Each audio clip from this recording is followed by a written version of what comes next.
میفرمایید برادر. همین استاد جان قارگی کردن مثل عبدالباسط بود که شیخ عبدالباسط همگونه اجازت است تو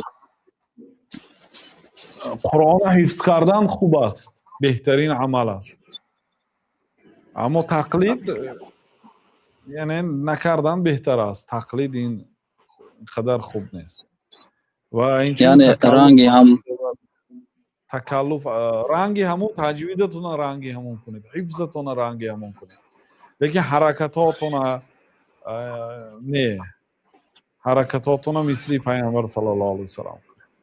اصلا تکلف در قرآن اجازت نیست. تکلف یعنی زور زدن، داد زدن، رگهای گردن و پیشانی برآورده خواندن.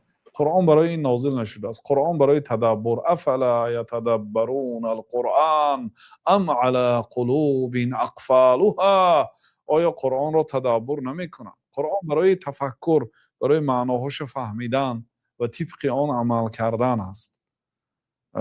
قرآن به مشقت خوانید، به تکلف. خودتون عذاب نداده، آواز بلند هم نه، خودتون زور هم نزنید، آهسته. الحمدلله رب العالمین الرحمن الرحیم، زور نزنید. بله.